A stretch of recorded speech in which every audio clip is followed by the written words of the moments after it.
keep on kissing babies and hugging fat girls.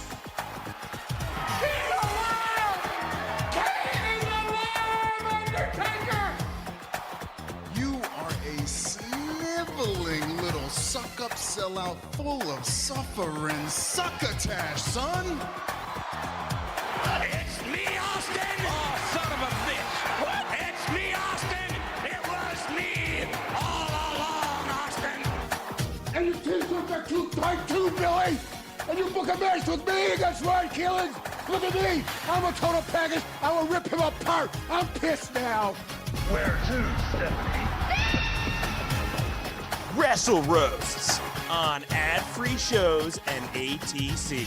Welcome everybody to WrestleRoasts and the roast of Cody Rhodes. We got a big show this week. We're going to roast Cody with with also his least favorite match. Sorry, I stumbled upon that. Pick SmackDown versus Dynamite. Take a trip down Bad Merch Manor with a segment Mike hosts called Own It. And our special guest this week, she has a amazing half-hour special on Comedy Central. She's been in Viceland's Flophouse, Last Comic Standing. You've probably heard her on Corolla, Doug Loves Movies. The hilarious Amy Miller is with us today. Oh, thank you so much for plugging me on Adam Carolla. I should take that. I should remove that from my bio, maybe. We know where our fans know you from. My titty pictures on Instagram. I like strong feminism, comedy, and mangria. The laugh button says she found a wildly creative way to find empowerment while simultaneously sparking laughter. There we go. Then we forget about Corolla. Bringing in the laugh button quote. Look, we're gonna gotta have the laugh button in there. You gotta have it. You gotta have the laugh button. Look, I just want to thank all our patrons for checking out our Hell in a Cell episodes. For roasts on the regular show coming up, we got Dusty Rhodes next week. We got Dustin Rhodes the week after that. Kurt Angle, Lita, Booker T, and hold tight for our August 22nd roast right around SummerSlam. It'll be The Rock. For our Patreon schedule, this Monday, we're going to be casting the Avengers and the Marvel Universe with the wrestling universe, which will be hosted by Mike and Robert. July 5th, we've got the roast of Jim Cornette and his Dairy Queen call. July 12th, we're off. July 19th, we've got Money in the Bank. July 26th, No Mercy 2005, and Rob was one of the writers for it, so hearing his perspective will be interesting. August 2nd, we got the roast of Billy Corgan. August 9th, we're off. August 16th, Wrestling Dumb as Criminals. August 23rd, SummerSlam. August 30th, the roast of Vince Russo and the reverse Battle Royal at TNA. If you want to spend a little extra money, our $10 tier, something to sports entertainment with. This is for the real studious wrestling fan. It's if you missed the old recaps from Total Evan Marks, Robert and I broke down this past week's episode of Raw, which was pretty good. We're doing NXT next week, a week before the Great American Bash, and we're interviewing Rob Patillo, who was featured in the Vice Versa China documentary and was a good friend of China. Some other news, some merch news. I almost said that correctly. We've got some shirts coming out, folks, and we're going to give you the know-how once Pro Wrestling Tees get them printed. But it's time to get into what we love about Cody Rhodes. You know, Amy, I knew you were a wrestling fan when I reached out to you, and I think I gave you a couple options, but you told me you were a big Cody fan. What do you like about Cody? Well, I hate to do this as like you have a girl on your show and then I have to be a cliche, but he's fucking hot. We can say that, right? Can you? Yeah, I mean, you guys I say that agree? about everybody, and I'm a dude. Yeah, I'm not saying that, but it's a matter of taste, not that I don't think dudes are hot, you know? Yeah. He's like a 6 for a regular guy, 8 for a wrestler, and 11 for a Rhodes. Well, he's like a 37 for a Rhodes. I mean, he breaks the Rhodes scale. I'm looking at Rhodes and Becca Amy right now, and it's amazing that they came from the same thing. Check them out.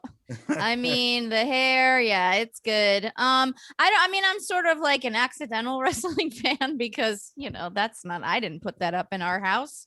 A man lives here, but I've had so much fun, like getting into AEW and going to the Vegas shows and stuff that I'm like, I don't know. He just has this special place in my heart because because of those shows. Like Were you at the Double or Nothing show where he went out against Dustin? I was, yeah. Oh wow, Amy, if I only saw Double or Nothing, Cody Rhodes would be my favorite wrestler. I cried that. Did you cry that night? We all cried. You could just I you don't wrote a have to joke say you about cried it if you didn't actually. cry. Yeah. Oh, I was weeping. Like crazy, it right? was Crazy. listen, it brought up daddy issues for all of us, okay? But yeah, I just think it's amazing what he's done on top of being super hot. That's cool. And like caring about shit that matters. Like it's awesome they hired a trans wrestler and a non-binary wrestler. Like, I don't know, I just think it's dope. It makes me excited about wrestling, you know? Yeah. Scott, you have like a kind of a love-hate relationship with Cody. Let's hear about the love side. Well, I mean, I think he's like important to what's going on. We always bring up Omega and the Bucks, but Cody's a big part of AEW, and All In was kind of him taking a challenge to Dave Meltzer, saying that these indie guys couldn't sell out an arena, and he's the one who took the bet and kind of pushed that forward. So yeah, I mean, I think he's great in a lot of ways. I mean, that Cody freaking Dustin match is one of the best matches I've ever seen, and I saw it live. Unbelievable. When he did the backflip off of the cage on Wardlow, that was super memorable. I saw him do a backflip off of a cage at Madison Square Garden. It was like a random house show, and he did a backflip off of the cage. Dashing Cody Rhodes is really good. That's close to it. Oh, that Jericho feud in the beginning of AEW is still one of my favorite AEW feuds. The Silver Spoon promo is fantastic. Yeah, I think he's good. I think he's good. He's good for the business. I don't think he's a good wrestler, but he is. I mean, he had that Dustin match, man. So I don't know. I think he's it's weird. It's weird. But I don't want to say anything critical. Yeah, I don't want to shit on him yet. That's the whole idea. But no, I like Cody Rhodes a lot. Yeah, Mike, what do you think of Cody? I think, whatever I was going to say, whatever you want to say. I mean, whatever we are going to definitely say. I feel like he's a guy that you got to say crawled up through the WWE system and had a better career outside of it. A lot of times people leave and they're bitter and they get worse or they do the same shit. Well, ladies and gentlemen, I can't believe this is real, but we not only got a handicapper, but we got the best ever. So I got to ask, how are you so good at handicapping these games? I mean, 4-0, that's quite a streak already. Well, let's talk about every pick I've given this year in the NFL as an example. 23-8. Every pick I've given this year. 4 weeks in the bag, 23-8. There's nobody in the country that can match what I do, but I always make sure, because anybody, Conrad, could make up anything. They could tell you and blow smoke and tell you, oh, I'm the greatest. But I am independently monitored and documented, so nobody could ever question what I say and go, I don't believe it. I send every pick to an independent monitoring and documentation service that has to get the pick before the game goes off and then publishes it after the game goes off so anybody can see what I gave. And those picks for the year, every NFL pick so far, 23-8. And I think it's because I do more homework than anybody else. The average guy or gal watching this podcast, they don't have time. They have a career, they have jobs. They might read the newspaper or go online and see something, but they don't have time 80 hours a week to study the games. That's what I do. And I have a crew of guys behind me, my consultants, who every week we get together 3 times a week and they throw their ideas at me. I throw my ideas at them. And then I pick the final 5 plays on Saturday and Sunday in college and pro football. So, I mean, I've got a great team behind me too, but we're all doing together hundreds of hours of homework. So you don't have to. It's all at vegaswinners.com. I don't know about you guys, but I'm going to vegaswinners.com right now. Let's win some money. Reinvented himself. I think I like the Stardust gimmick. I thought it was fun. I thought they did a really good job with it. Yeah, even though it's fine. not the greatest in the world. Dashing Cody Rhodes. I'm a big Dr. Doom fan, so him wearing that mask was cool. Like, I think that Mustache Cody ruled. Mustache Cody was good. Yeah, I mean, he was there. He was there a long time, and then when he left, he found his own path. Because he's not even like his brother, he's not like his dad. He is his own guy. I think that's awesome. And I don't think that AEW would be what it is without him. I love, those first few shows. His matches felt different. They felt more important. They had this different feel to them. They were spectacle. Like at the All Out when it was him and Aldis, that felt like your classic NWA match. He brought All in, yeah. He brought gravitas to this indie world. I think. You had like the Bucks and all the other, hot topic guys, but he's a guy whose merch you get at Cracker Barrel. It's a different feel. And I think that wrestling should have those different feels. And I loved a lot of his early AEW feuds. I thought the MJF stuff was great. He brings a different type of the whipping segment was fantastic. Yeah, absolutely. Oh, the whipping segment was amazing. Yeah, and I was nuts. And he lost that feud. I think that he helped elevate MJF to a higher level. So, now, Amy, what were you saying about Stardust earlier? Were you about to say something about Stardust? Oh, I was gonna say I also like that character too, but it was funny and like very dark in the darkest of ways to like not to stick with it after his dad died and like not break kayfabe at all.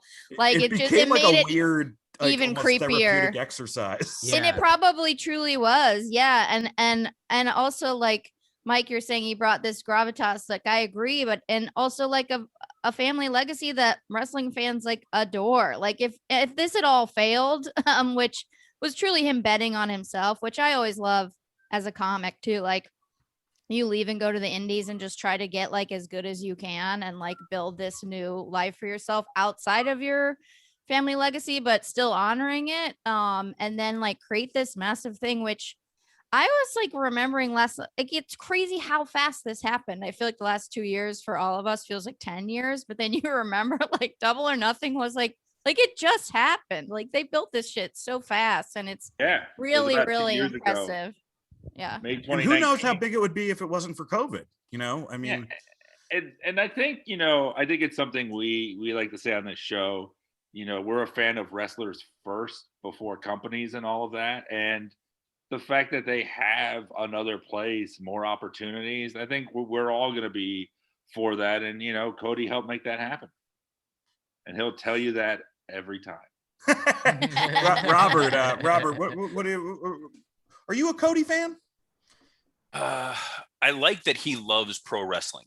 I think that to me is, I will judge certain wrestlers based on whether they genuinely care about the product. And he loves wrestling in spite of what he saw this business do to his dad and his brother, and had every reason to be bitter and say, I don't want anything to do with pro wrestling.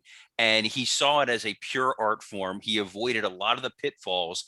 And say what you want about him, there's not a lot of negative stories out there about Cody Rhodes. He's always been fair to deal with. He's always been very respectful about every aspect of the business. When he was in the WWE, they gave him a lot of really lame gimmicks that he made the most of. When he was dashing Cody Rhodes, it's a tired gimmick. He made it feel fresh. When they was wearing the face mask because he was injured and they had people putting paper bags on there, we've seen that before. He made it work. He went all in on Stardust when he didn't have that kind of persona ever. There was nothing about him that made me think that guy is wacky, over the top, crazy. And then he went all in as wacky, over the top, and crazy. WWE chose not to do anything with it. He tried hard, and then he left on his own. They asked him to stay. Hunter himself asked him to stay. And he could have had a job for life based solely on Dusty. And he went out there to go reinvent himself. He's the grown-up in the room for AEW. I feel like there's that whole idea. There's two camps. There's the Kenny and Bucks camp, and then there's the Cody camp, where Cody sees this as a successful television operation. Hey, let me go on this reality show on TBS and be a guest judge where I'm an ambassador for AEW. Let me pull Shaquille O'Neal into our programming. Let me be part of network upfronts. He's that kind of wrestler that if WWE had really leveraged it, he could have been a Cena level mainstream media personality. And I think that will ultimately be his legacy. He's going to be a great wrestling executive. I don't think he's going to be remembered as an all-time great wrestler. Just go through some of his accolades. He was a shoot Georgia State champion in high school. So he's definitely the toughest Rhodes, like as far as like, which is weird because you'd think like because of, more of the Hollywood predilections that he wouldn't be.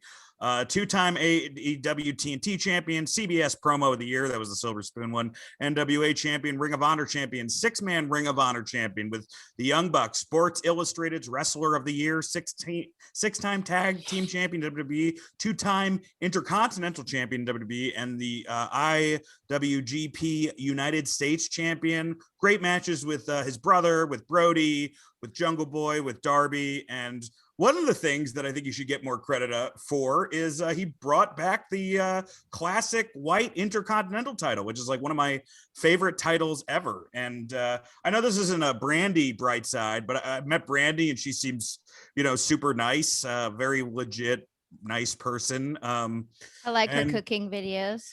Yes, I've only seen the one that MJF like started to show his heel side with, but they seem like they actually, are in love to the point of nausea at times, but we'll get to that in the roast. That's your shit, Dan. That's my shit. Okay. Well, it's not just my shit. Enter Mike Lawrence. He's celebrating his life events instead of a title. What a fucking loser. Okay. All right. Wait a minute. Is this a different Scott than the one who's shit? Yes, when Amy's here, it is. Cody's a good man, a good husband, and passionate lover. Yes, also the Tony Khan check just came in, so Scott's happy.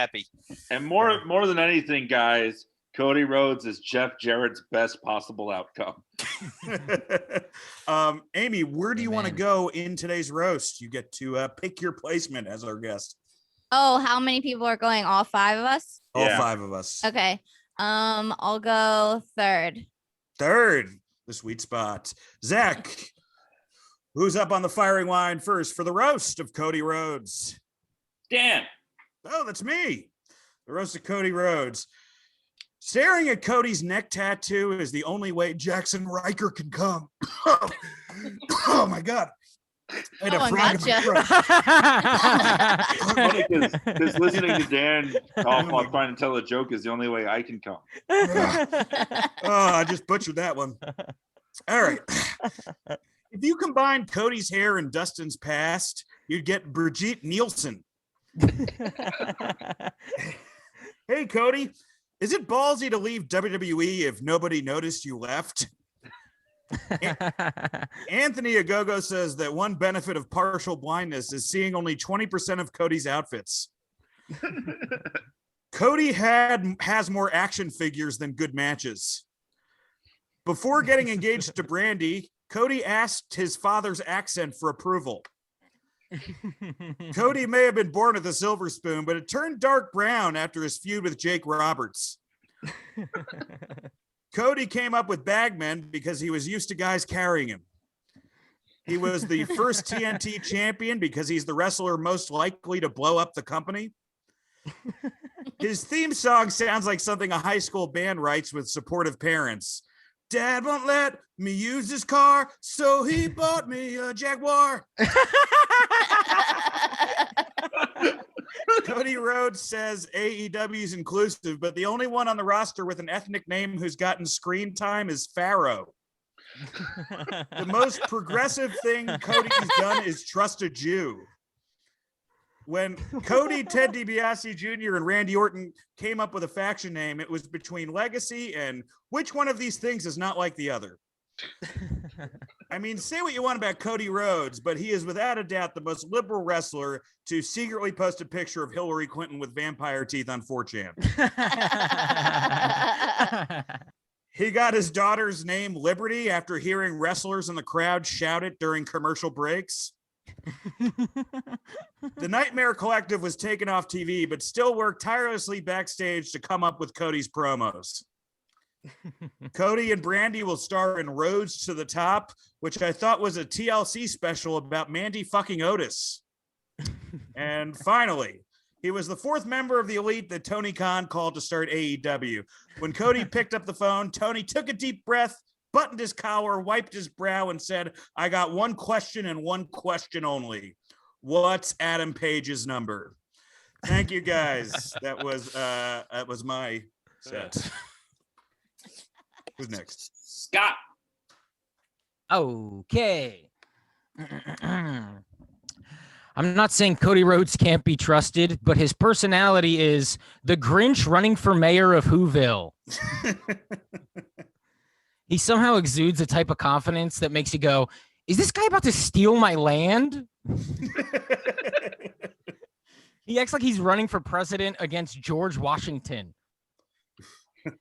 I recently spoke to a survivor of the 2017 Las Vegas shooting after he went to an AEW show, and he said seeing the American Nightmare live was worse than seeing the American Nightmare live. American Nightmare, more like American heavy REM sleep. Am I right, guys? The only way people would pay to see an American Nightmare in this country is if it's a movie where the American Pie kids get killed off by Freddy Krueger. When he gave the okay to hire Brock Anderson, he thought they were hiring Brock Turner. Oh no. If most guys today wrestle like a video game, Cody wrestles like an action figure. And I was going to say a doll, but Kenny Omega was able to get a good match out of a doll. Cody thinks his tattoos improved the marriage because anytime Brandy kisses his neck, he angry fucks her for disrespecting the flag. Patriotism on the neck, to ward off communist vampires. He got fake teeth, and you go, to hide that you're the devil? I don't like, what is he exactly? This is for the kids. The Nightmare Factory is a lot like a fudge factory in that it is where doo-doo is made. Come on, man. Cody has Cuban in him through his maternal grandfather and because he sticks cigars in his ass. That was such a Norm joke. Cuban in him. He's Dusty's kid. He became a wrestler because you became a wrestler because your dad wrestled. Oh, so since your grandfather was a plumber, that's why you suck shit? Why would you assume wrestling runs in the family when Dusty never ran a day in his life? And good for him, but he loves his dad so much that he's convinced himself you could inherit a lisp. Just thinks that's a thing that's in him. Did he bite on the silver spoon he was born with? Like his dad, he won the NWA title. NWA is also how he describes Brandy's cousins. NWA, okay. He thinks he's a nerd because he likes Star Wars, Disney, Marvel, and all the other most popular things ever made. Was that about him or me? He's just like he's just like Luke Skywalker in that he sucks at acting. That's right. Fuck you, Mark Hamill. He heard Ric Flair's Space Mountain promo and thought it was about the ride. He's Simba in The Lion King. If when Mufasa died, he just stayed, like became the king at age 7. And everyone's like, what the fuck's this? This is like King Joffrey vibes this kid's giving off. He's the one human who grew up thinking Dusty's Hard Time promo was as important as the I Have a Dream speech. He's Harley, I don't see race. He's an enormous fan of Sting's religion, the religion that Sting loves. Cody and his family on pay-per-view is a lot like my taxes in that at some point I'll say, I spent all this money for these roads. And finally, in Matt Gates' defense, when he recently said he thought the military became too woke, it was right after watching Cody versus Anthony Ogogo. All right, that's it. Scott Chaplin, everybody. Amy Miller. Okay. These all make me laugh, so don't care if anyone else does. Damn, Cody, are you excited for White Boy Summer? Because you are wrestling's Chet Hanks. Damn, Cody, did you lose a lot of your early Southern battles? Because you look like a Confederate soldier's ghost. What if they all start with damn, Cody? Damn, Vince McMahon. Are you Doc Brown? Because when Cody left the WWE, you said, where we're going, we don't need roads. Cody said that before he was with Brandy, he had truly never walked in a black woman's shoes. He had only walked around in their panties. Cody and I have a lot in common. We both love dogs. We both care about social justice, and we both have a nightmare family. Really more of a roast of myself, I guess. Cody is so white trash and his tattoos are so bad that I want to have sex with him. I do. And a lot. And I know he can throw me around because I saw him pick up Shaq. And listen, if he doesn't like how I look, he can throw a bag over my head. Okay. Again, roasting myself. Don't know why. Rey Mysterio breaking Cody's nose was notable, not just for Cody's change in character, but because this was the last time Cody ever wore a mask of any kind. Fun COVID. Thank you. Yeah. Remember COVID? Okay. Oh, that's right. Oh. Sorry. Just remember that. It's not very timely. Okay, Cody, it's okay. You can come out of the closet. Wrestling fans will accept you. A lot of your fans are also Republicans. Cody was criticized for scaring his dog Pharaoh on stage with fireworks, but I think we should all just be glad that he didn't euthanize the dog for not being patriotic. This was so dumb. At Double or Nothing, Cody said to Dustin, I don't need a partner. I need a brother. I think what they really both needed in that moment was like a Band-Aid maybe, or like a towel of some kind. Not a joke.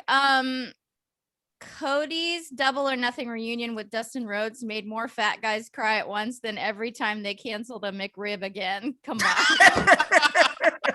Oh man, that one hit home.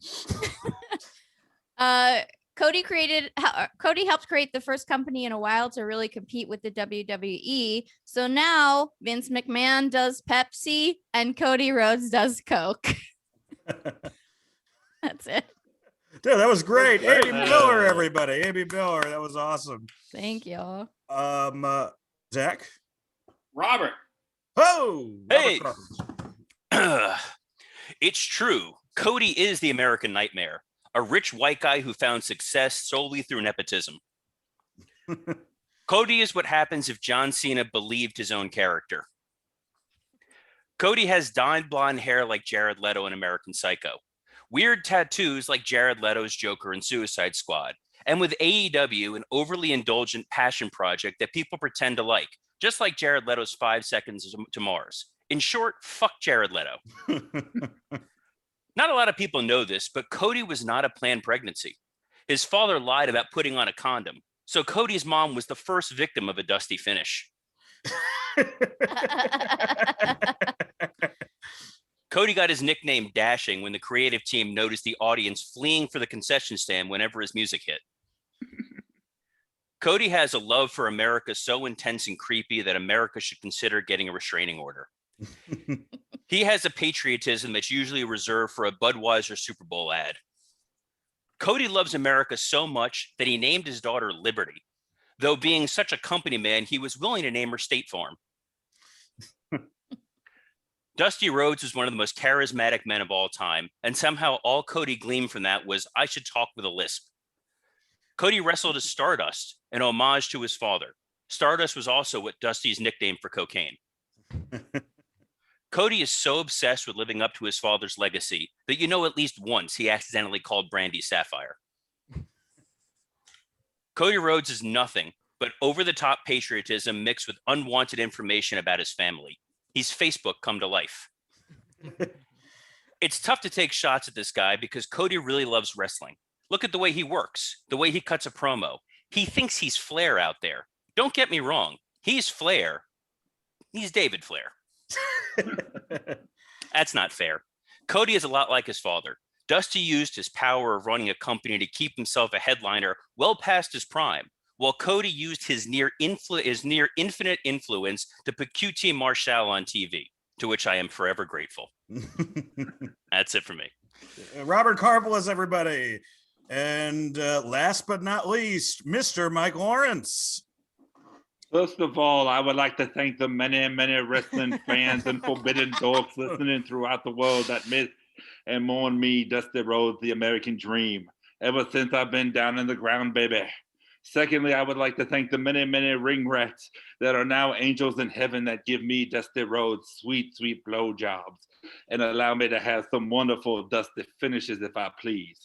With that out of the way, I've got something to say about my son, Cody Rhodes, the least talented executive vice president of AEW. No respect, no honor. There is no honor for someone who has stolen and besmirched my legacy in the first place.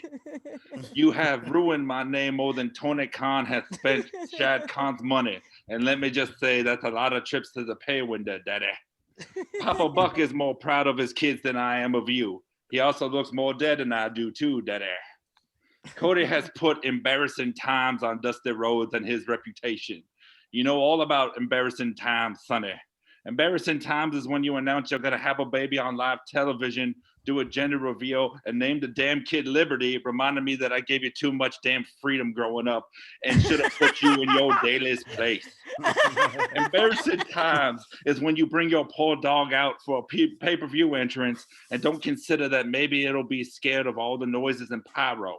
And embarrassing times is when a man works hard for years, builds up a reputation and some dignity in multiple wrestling promotions, and then his son wrestles with QT Marshall and gets a pug ugly neck tattoo that would make me roll in my grave if there was ever any room. That's embarrassing times, Sonny. Yeah, you're with Brandy and them sheets, but that tattoo says you listen to 3 Doors Down in them streets, Sonny. Embarrassing times. And Cody, we've all had embarrassing times. I wore polka dots and created the Shockmaster. Your brother was a cross-dressing weirdo bumping uglies with Terry Runnels. And I admit, I wasn't the best booker. My ideas were just a little too ambitious and repetitive. My voice is a little problematic if you think about it or do an impression of it in front of any person of color. But knowing that I'm known less for my own career and more as Cody's dad, now that's embarrassing times. You're a bigger blemish on this family than the splotch on my belly. There are 2 people alive with the Rhodes name. One is Dustin, and we had our issues, but I love him and his various sexual proclivities. And the other is you, Cody Rhodes. You call yourself the American Dream now? That name doesn't belong to you. From beyond the grave, I'm going to reach out right now, and I want you to know that my hand is slapping your face for the embarrassment you put on me. You had a mediocre career when you were outshone by Ted fucking DiBiase Jr., and now you judge talent on TBS? That's some embarrassing times blues for good old dead Dusty in 2021. And Cody, you stupid boy, let me leave you with this. The only way to truly hurt Cody's feelings is to insult what he cherishes more than anything in this world, and that's his ego. It's fatter than I ever was, but I'm insulting it now, putting it on blast, if you will, because I never did when I was alive. You let me down, Cody, but me and these 4 comedians roasting you, this gathering, if you will, is an intervention. Change your ways, Cody. Don't keep letting me down, son, because right now I'm no longer proud of you. And don't you ever again insult or compete against my real son, the man I am most proud of, my true son, Hunter Hearst Helmsley. I love you, Triple H. Love you. Oh, my I love how often that slipped into Southern lawyer, Your Honor. Yeah. I was about to say Dr. John cosplay. It was a little too John Lewis for my comfort, but it was still good. That's I was great. really trying to keep our 5 black listeners. Now 4. No, 4. Anyway, we love you, Cody. Roast to Cody Rhodes. Let's get to Show in Hell this week. We're going to talk about Cody Rhodes' what he considers his worst match. Did you guys get a chance to check this match out, Scott? Yeah, I did. What did you think? Definitely not as bad. If It's this not is how that his bad. brain works, and he goes, that's the worst thing I've done, it explains a lot of the bravado, you know.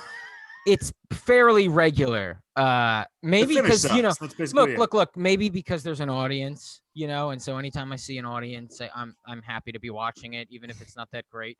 But yeah, it's like Sin Cara accidentally kicks Wade Barrett in the balls twice. and then the end is a fuck up. Cody knows how to tell a good story, so he says it's the worst match ever because like two funny things happened in it, and so he gets to tell the two funny things when someone says what's the worst match ever, instead of him actually saying what the worst match ever was, and then him just being like, yeah, because I'm not very good at it sometimes. So instead he goes, two funny things happened once, Yeah, That him story is saying- great. That story and is they go, great. oh, what about all those other matches where you him stunk? saying this is his worst match ever is like Hitler going, I did a bad thing and stole some candy once. Yeah, It's a good story though. It's funny. It's a great story. The Starcast story is fantastic, but it's really not. It's not that bad of a match.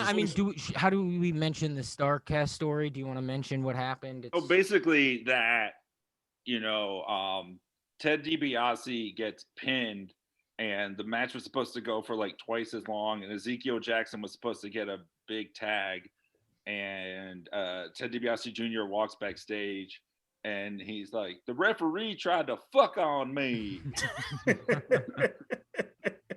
Which clearly the best Ted DiBiase Jr. promo, and we never got to hear it.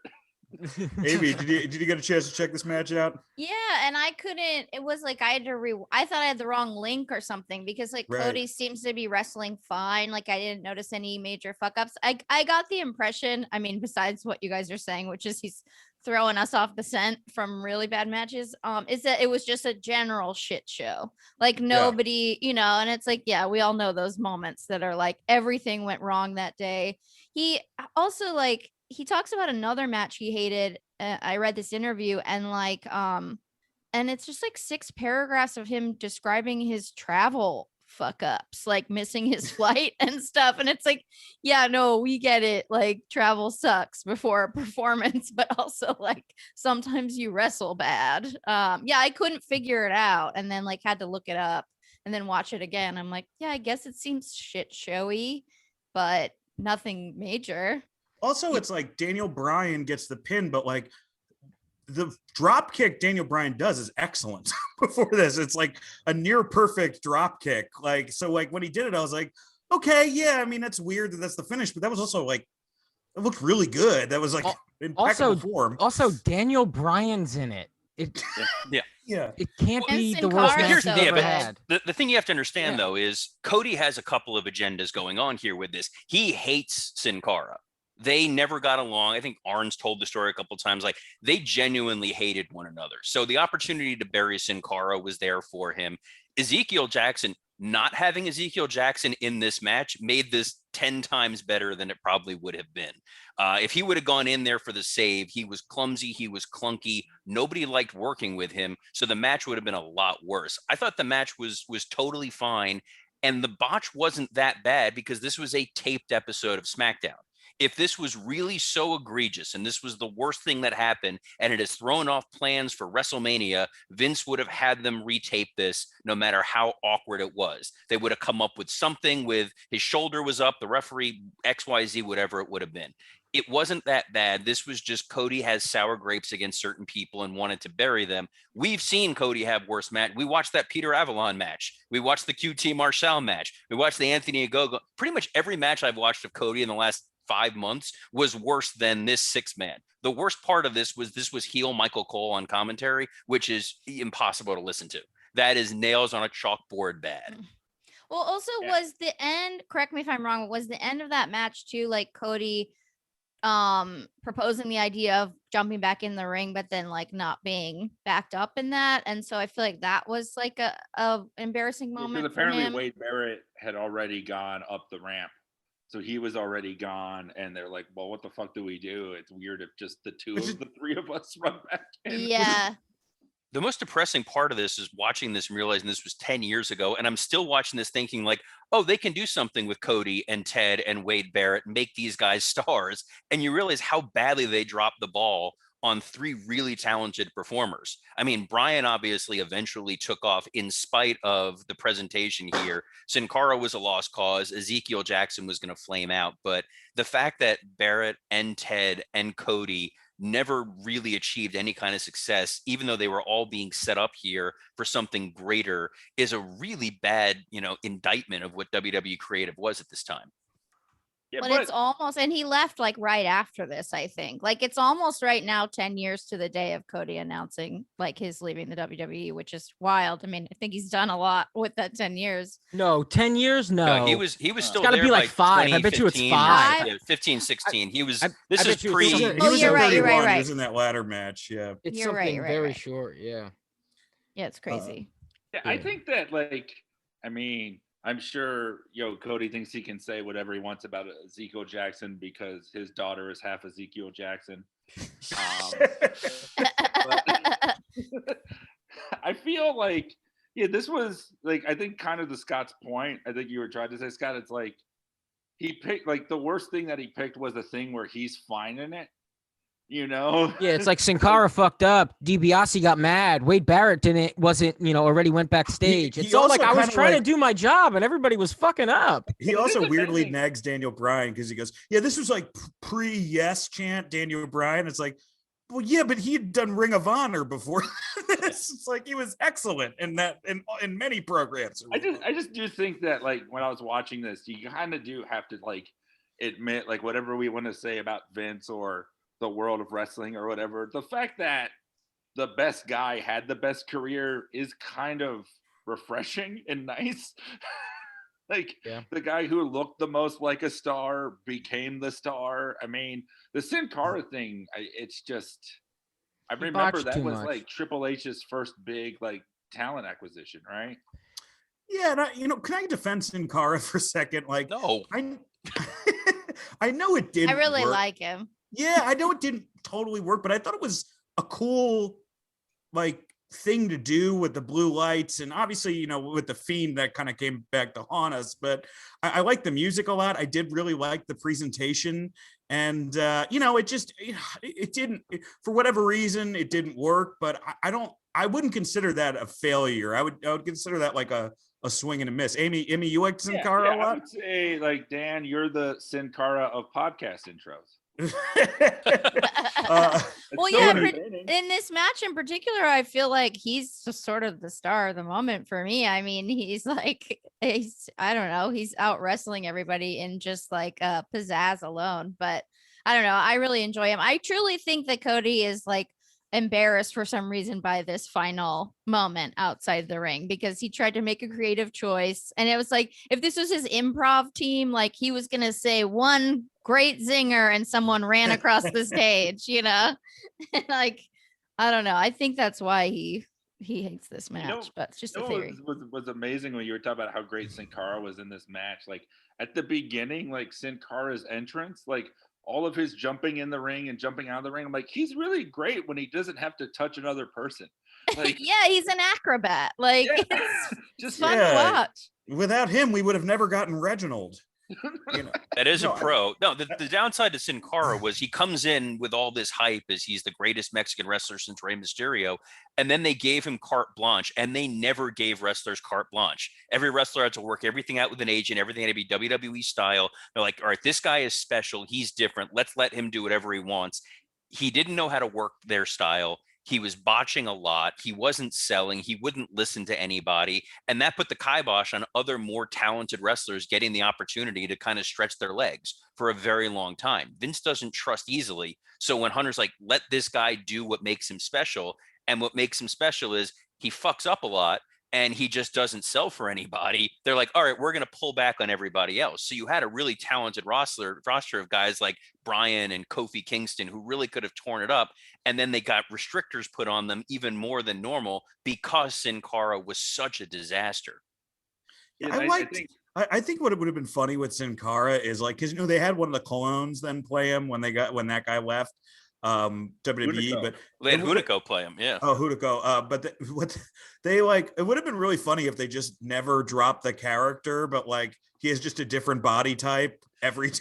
It's just R-Truth the next week. Yeah, it's you know how Doink was on the independent scene where you're Doink is a foot shorter than I thought he was. I think they should have done that with Sin Cara. Also knowing Vince, we would have gotten a different Sin Cara even if he didn't wear the mask.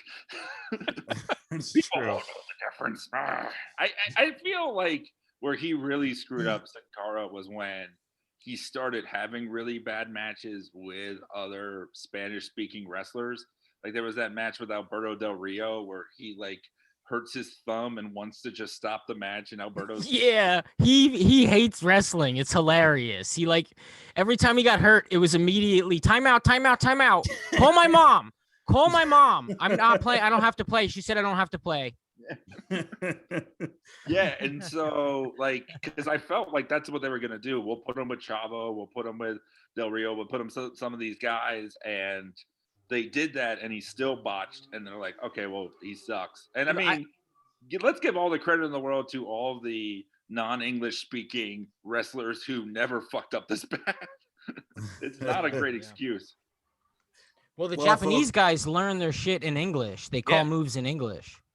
Well, that's exactly what I was going to say. I think, and most of the luchadors learn most of these in the same language too. It's English is sort of the universal wrestling language where you can have a conversation in any locker room to just say certain moves no matter what the language is to break down that barrier. It would be cool, like you guys mentioned, like trading, like if the mask was Sin Cara, and it's kind of like whoever has the mask is Sin Cara. That is a fun. They become idea. Reckless and shitty in the ring. Fun. No, it's just the movie The Mask, but it's but with Sin Cara's mask. Yeah, but for wrestling, it's better than Crow Sting. Hold on, you say this now, but when Reginald comes out dressed like the Fiend in 3 weeks, you're gonna shit all over it. Dude, The Mask as a wrestler is one of the greatest gimmicks I've thought of ever. But Somebody stop him. What if it's like a mask, but you get like all their bad personality traits? Like if it's like the mask of Jake the Snake, and then whoever puts the mask on just becomes an angry. The mask of Jake the Snake is just an oxygen mask. Yeah, it's just evidence. The mask of Jake the Snake is evidence for the robbery. Yeah, I kind of feel like Sin Cara almost the same way I feel about Alexa Bliss's character, where it's like, well, maybe it's different, but like I think Alexa, I don't really like this character, but she's great at it. You know what I mean? And it's like maybe this doesn't work in a match, but I thought he was good at it. Besides the botches, so maybe I should give Alexa a little bit more credit there because she hasn't had those botches. Dude, we're almost as inclusive as Cody Rhodes by talking about Sin Cara this much during a Cody Rhodes. Yeah, and a woman wrestler. Yeah, look at us. And one of them lady grapplers. Thank you, Cody. Well, folks, we're gonna get to whether or not we liked Dynamite or SmackDown more next week, but for that, support for this week's Wrestle Roast is brought to you by Manscaped, who is the best in men's below the waist grooming, champion of the world. Manscaped offers precision engineered tools for your precious privates. And guess what, folks? Manscaped just launched their 4th generation trimmer, the Lawnmower 4.0. You heard that right, the 4.0. Brave new world, baby. Join over 2 million men worldwide who just Manscaped with this exclusive offer for you. 20% off and free worldwide shipping with the code ROAST20 at manscaped.com. I love a good shave. Love it. When done correctly, it's an actual pleasure. Unfortunately for me, I was on the road so much when I was doing stand-up, my options weren't great, and I end up either nicking myself or looking like a mad scientist after I took out the blade and became the butcher. Well, myself and fellow Manscaped ambassador Scotty Chaplin are 2 of the first people to try the new 4.0. Thank you, Manscaped, for giving me the lawnmower, and I am marking out for the performance, the craftsmanship, the detail work. This is 4.0 next. This 4.0 is next level stuff, folks. Look, sometimes I take down my pants, stare at my crotch, and it looks like George the Animal Steel's back. With past shaving equipment, I've tried to trim the bushes, and afterwards, it looks like my Peter Avalon was struck by lightning. This has given me the confidence that I didn't have, and my wife doesn't have to think about someone else. This is the ultimate groin shaving experience thanks to easy functionality, and they've got cutting-edge ceramic blades to reduce grooming accidents thanks to their advanced skin-safe technology. And let me tell you, folks, you want that area smooth. It's cool to have a scar story on your arm, but way less cool when it's south of the equator. Point is, I finally feel confident shaving, Forbidden Dorks. This trimmer includes a multi-function off-on switch that's perfect for travel. You can also turn on the 4000K LED spotlight when needed for more precision. Just don't turn it on for in the motel room you're staying at, it will look like a crime scene. I've had bad experiences with that. And there's no one trim size fits all, people. Additional guard lengths with sizes 1 to 4, wireless charging, everything to make it so you're not coughing up the devil's fur ball. Let's increase that confidence, boys. The pandemic is over. To quote Kevin Nash, it's time to let the big boys play. Get 20% off and free shipping with the code ROAST20 at manscaped.com. Your balls, and more importantly, to quote Cody Rhodes, your country will thank you. Get 20% off and free shipping with the code ROAST20 at manscaped.com. That's 20% off with free shipping at manscaped.com. And use code ROAST20.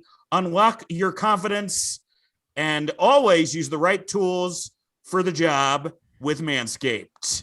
Thank you. I think Amy just stepped out.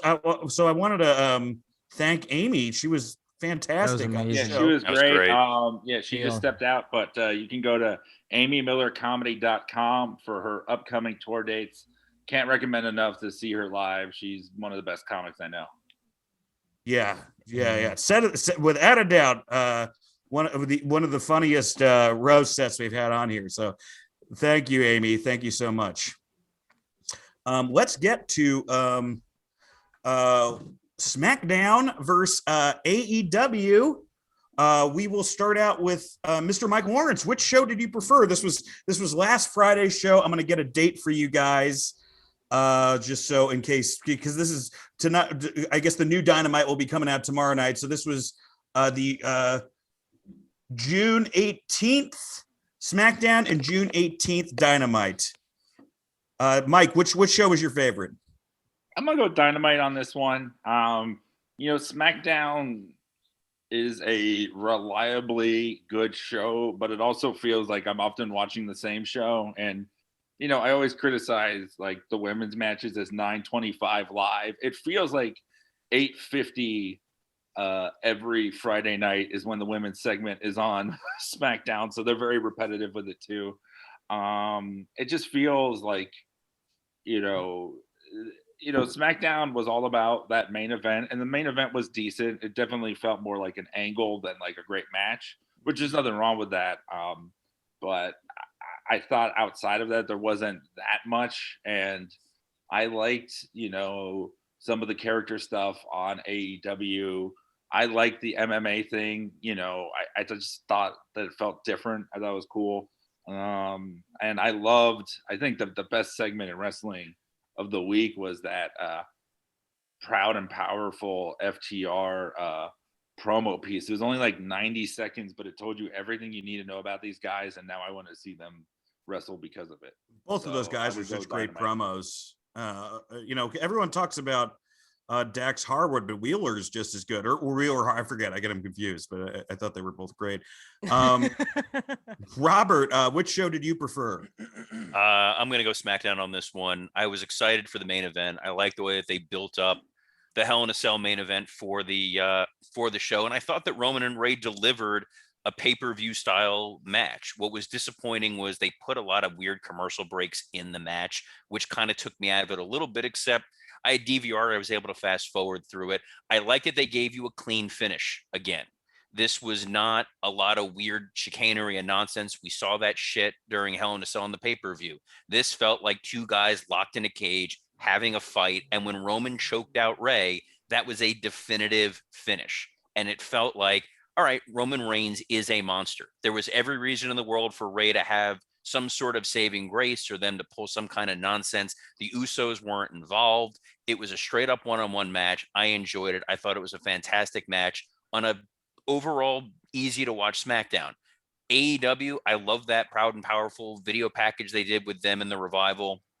That was really well done, but it was a lot of them just phoning it in again. Orange Cassidy against Cesar Bononi went like 2 segments. That should not have gone long at all. I've got some things to say about that. The Kenny Omega backstage segment with Jungle Boy that ended with him riding away in a golf cart doing the "I'll get you next time" gadget next time.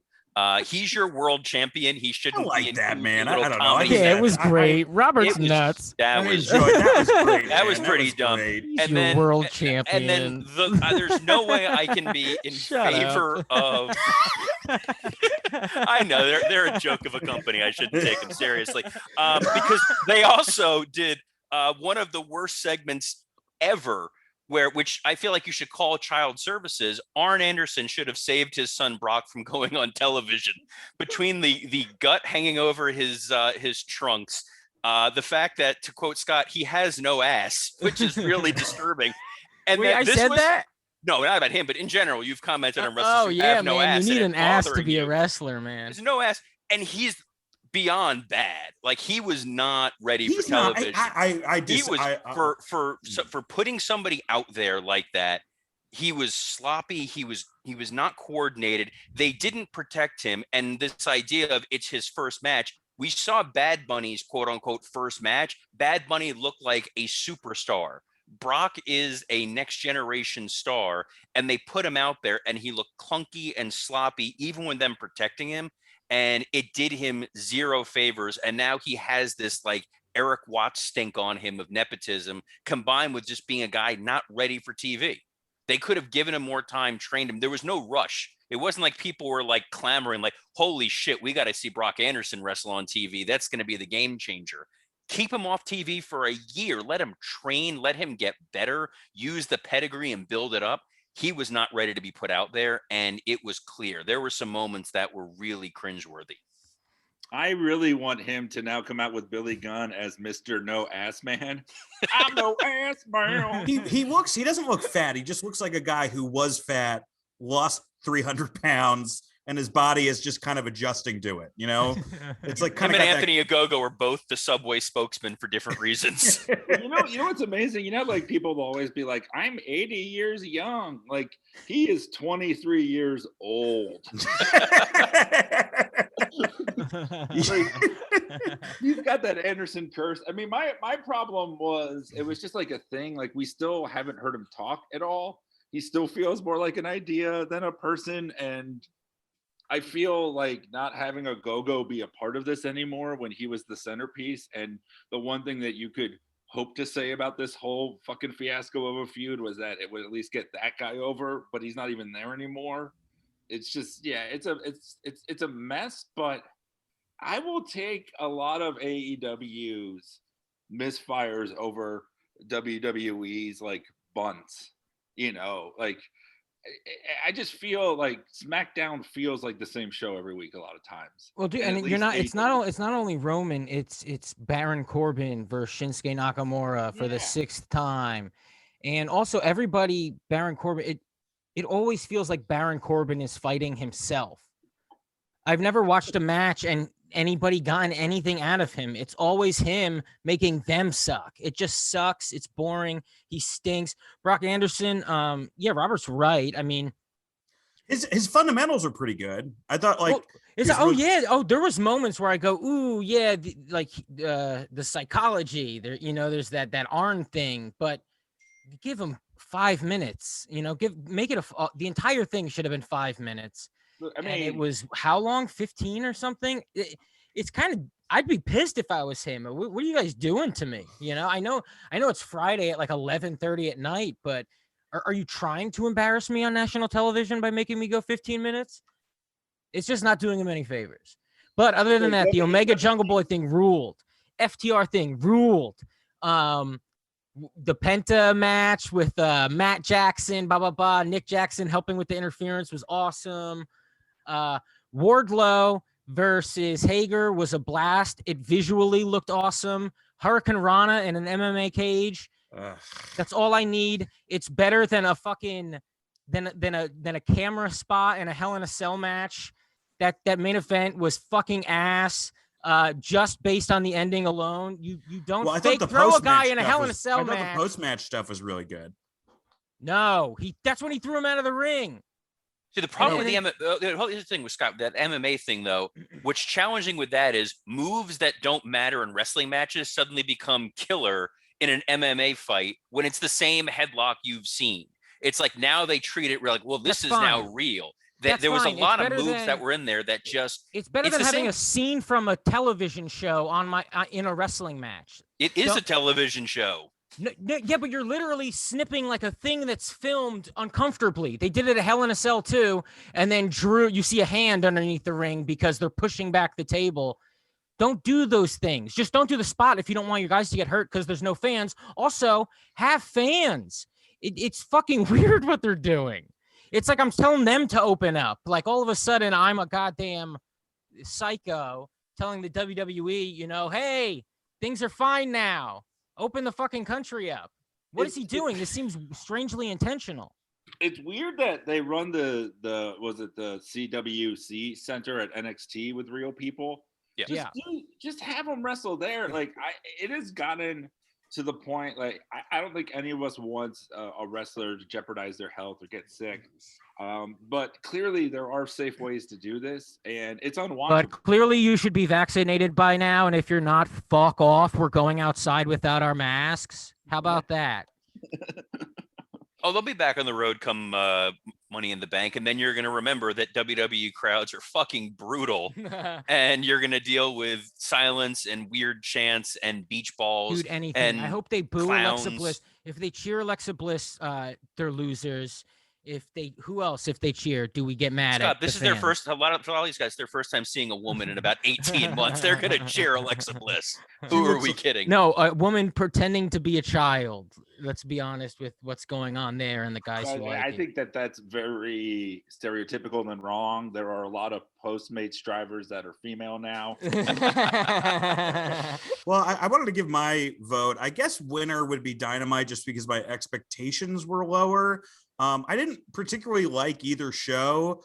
I guess I'm in the minority because the internet really liked that MMA fight. I used to really like when I think like Owen had that feud with Severin. That they did kind of like a it was the Lions Den match with Shamrock, wasn't it? With Shamrock, but no, there's that one. But then there was one beforehand that was like the Stu Hart dungeon match, and I just thought that was just him molesting his children. I just thought that they just did a better job with it, and part of that too is that Jake Hager is not a good MMA fighter. Like if you see some of the tomato cans that he's fought, I mean it's really bad. Also, like, what is the Wingmen? Can we talk about the Wingmen for a second? What is this stable? It is like brutal. It's just. I mean, I just don't even understand. Like, and they're doing the Bucks thing with the spray tan. I'm like, well, they've got the hair thing. Like, why? Like, the Bucks are the hottest tag team in the world right now. Why would you have anything that's reminiscent of that? Like, produce the fucking segments, dudes. No, they don't care. Again, they're throwing it out there, and nobody talks to each other. And these are all people who have jobs because of favors. And they just need something, so let's just throw them out there. Well, they don't all have jobs, but there are some. Yeah, all the wingmen. I mean, Cesar That's Bononi's what got friends are for. exactly. Cesar Bononi's got hype. Fuck but it's business, dude. If I have a company, I'm hiring everybody I know. Except the company. Knowing Nuts. the people Scott, that company will be done in 2 weeks. What am I, a piece of shit? I'm not gonna help the people I love. Yeah, but you could help them. Like, they could like. Yeah, but you just go, pass you're out on t-shirts dark. and Those guys shit. should always be on dark. Yeah. I guess the only explanation is you go like, oh, let's see how a Dynamite crowd reacts. But that's not, it's the same crowd. It doesn't exist. So No, it doesn't. it's just bad. It is bad. The people Scott loves also look like JD Drake, just for the record. I want to give a shout out to Kaz's new character. Frankie Kazarian's new character is awesome. I thought his promo outshined Eddie, which is a really hard thing to do. I also want to shout out Chad Gable and Otis's finisher. It's awesome, man. I love that. I love it, and I'm down with Otis now. It took a little bit of time. Pat McAfee I thought was terrific during it. And the opening again, Roman hasn't had a bad promo since he's turned heel. I don't understand what Seth Rollins' character is. I thought I was starting to get it again, but then. I don't know, man. I know they're setting him up for Edge, but it's like, is that why he's doing the you don't deserve this thing? I don't understand. And I love Seth. I just don't. He found a way to expense his jackets. That's pretty much his gimmick right now. Is I got to get a new outfit every week, Vince. It's gonna be great. Yeah, well, Becky's got to get you. His gimmick is is a juggler that has to do multiple conventions. He's basically Scott Meltzer is his gimmick right now. I feel like I think one of the most embarrassing things of the week on either show was Vicky's promo. I like Vicky Guerrero. She seems like one of the most genuine human beings to ever be in the wrestling business. You never hear a bad word about her. Like, I want her to succeed as a person. I don't like her doing her 2008 character. It just she's going to be in a match too. Which there's just nothing evolved about it. There's nothing that's been changed at all. It just feels like nostalgia, but of a time that wasn't good, of a time when you'd get, Ted DiBiase and Cody Rhodes versus Ezekiel Jackson and Sin Cara matches. But also don't attach her to Andrade. That's the worst part. Yeah. It's fine to use her for lower card people where it's like, oh, I recognize Vicky, but they're trying to make Andrade seem like this big deal. And then he's there with someone who is not a compelling TV character. And he tried during that sit down with Jim Ross to make it make sense, but it's a weird disconnect. Yeah. And just the slogan, the face of all Latinos, is just fucking weird. I don't know what it means. Yeah, it's like, oh, you mean the most like ethnically diverse group of people in the world? It is a little bizarre. Also, it's just very bizarre to see Jim Ross with that much daylight around him. I don't know about you guys. I just feel like he was turned to a stone or something. But also a group of people that are like, do not lump us in together. If you ever call a Cuban a Mexican, watch what fucking happens. Have you not seen with like the whole controversy within the Heights where they're like, it wasn't diverse enough in a musical that's all diversity. So when you label somebody like that, you're asking for trouble. And I also can't tell if Andrade fully speaks English or not. During that interview, it was like they couldn't pick a lane, and he didn't have that thick of an accent when he would cut promos on WWE. And knowing that he's with Charlotte, what makes it so uncomfortable is, I don't know if you heard, like several months ago when he first left WWE, Jim Ross kind of buries him a lot on his podcast, where he's like, Andrade asked to leave. I don't think that's a good idea. The best thing he has going for him is he's Charlotte's boyfriend, and other than that, who is he? Yeah, why didn't they use that?